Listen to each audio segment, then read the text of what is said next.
चांसूर से जहां बाबा गैंग सरकार के सक्रिय सदस्य कमलेश उर्फ भिल्ला को गिरफ्तार किया गया है। आपको बता दें कि कमलेश ने अपने साथियों के साथ कार को ट्रक के आगे लगाकर रुकवा लिया था और ट्रक ड्राइवर के 8 लाख से भरे बैग को लेकर फरार हो गए थे। इस मामले में पूर्व में भी गिरफ्तारी हो चुकी है।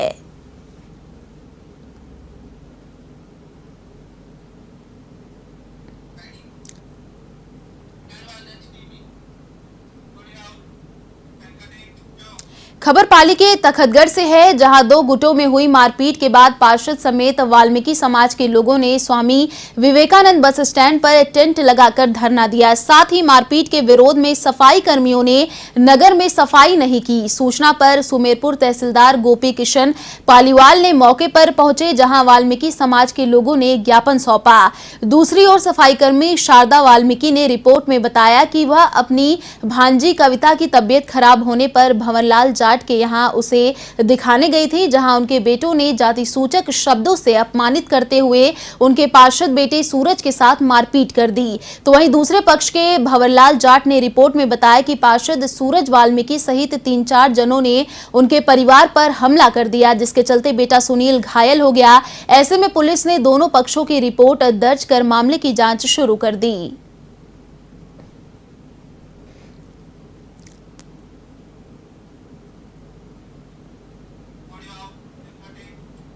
खबर चूरू के तारानगर से, जहां प्रशासन गांव के संग अभियान को लेकर प्रधान संजय कसवा की अध्यक्षता में ब्लॉक स्तरीय प्रशिक्षण कार्यक्रम आयोजित किया गया, जिसमें प्रधान कसवा ने कैंपों में राजस्व विभाग से संबंधित अधिकाधिक प्रकरणों का निस्तारण करने के लिए निर्देश दिए।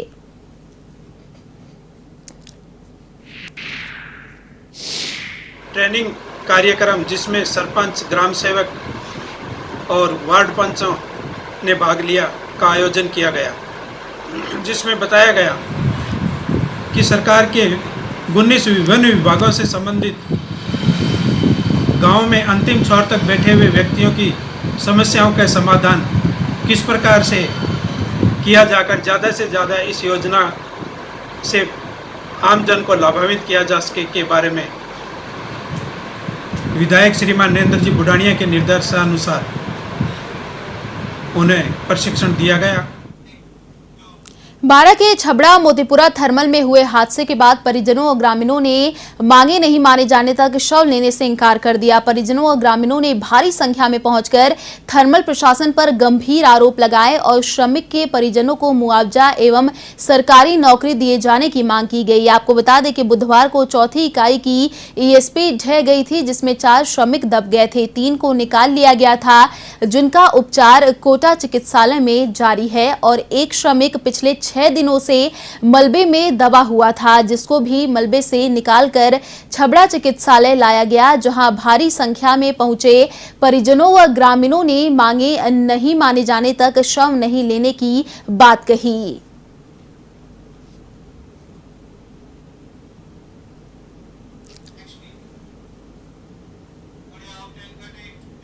सिरोही के माउंट आबू में प्रशासन शहरों के संग शिविर का आयोजन किया गया, लेकिन इस दौरान आपको बता दें अधिकारियों की लापरवाही का आलम देखने को मिला।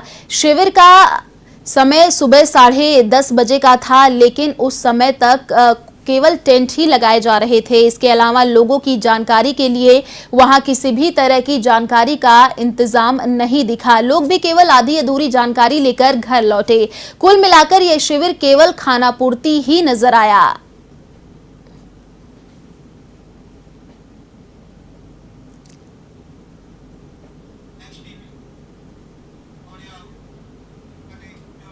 नगर निगम के कर्मचारियों ने अपनी 5 सूत्री मांगों को लेकर निगम कार्यालय में प्रदर्शन किया और आयुक्त के नाम ज्ञापन सौंपा। कर्मचारी नेता शिवलाल तेजी ने कहा कि लंबे समय से कर्मचारियों के पदोन्नति प्रकरणों का निस्तारण नहीं किया जा रहा है, ऐसे में जल्द पदोन्नति प्रकरणों का निस्तारण किया जाए। वहीं सफाई कर्मचारियों के 2 माह का बकाया मासिक वेतन का भुगतान जल्द से जल्द दिया जाए।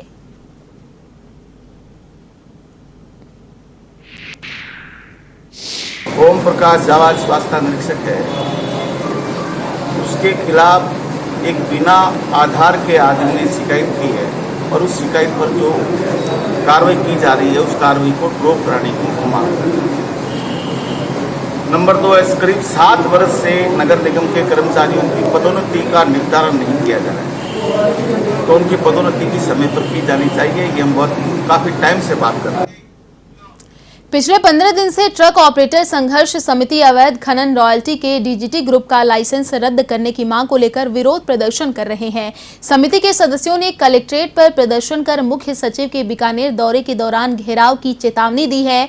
लखासर टोल पर चल रहे ट्रक ऑपरेटर का विरोध प्रदर्शन और तेज हो गया। समिति के विवेक माचरा ने कहा कि खनन विभाग का एमआई पूरे मामले में लिप्त है, उसकी बर्खास्तगी और 1800 के स्थान पर 6000 रुपए की अवैध रॉयल्टी वसूल करने वाले ग्रुप का लाइसेंस रद्द करने की मांग की जाएगी।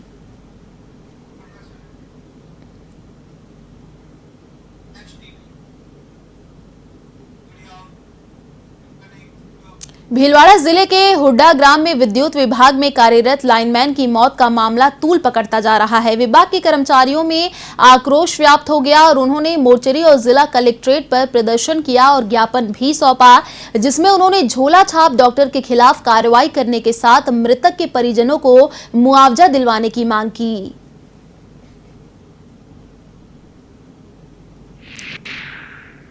बिजली विभाग का लाइनमैन उमेश कुमार बेरवा, जो कि हुड्डा साई गबंता कार्यालय में कार्यरत था और उसकी पोस्टिंग लाइनमैन के रूप में सोडार लाइन के ऊपर फीड इंचार्ज के रूप में कार्य कर रहा था। और आज सुबह 8:30 बजे वहाँ उसकी तबीयत थोड़ी ख़राब थी, बुखार सुखार था, तो उन्होंने वहाँ एक झोला छाप, पास में एक झोला छाप डॉक्टर था और वो आया, उसके इंजेक्शन लगाया और इंजेक्शन लगाने के बाद में आधा घंटे के बाद में उसकी तबीयत खराब हो गई और उसको वहाँ से उनके सहायक जो कर्मचारी थे और भी कर्मचारियों ने उनके साथ लेकर और सीधा शरीरी अस्पताल आए। शरीरी अस्पताल से डॉक्टरों ने वापस सीधा एमजीएस भीलवाड़ा रेफर किया और भीलवाड़ा पहुँचते ही उस कर्मचारी की मृत्यु हो गई। बीकानेर के नोखा में हुए गौवंश प्रकरण अब गर्माता जा रहा है, जहां प्रकरण के बाद कार्रवाई नहीं होने से खफा बीकानेर के 23 धार्मिक, राजनीतिक और सामाजिक संगठनों ने एक मंच पर आकर विरोध प्रदर्शन कर अपना रोष जताया।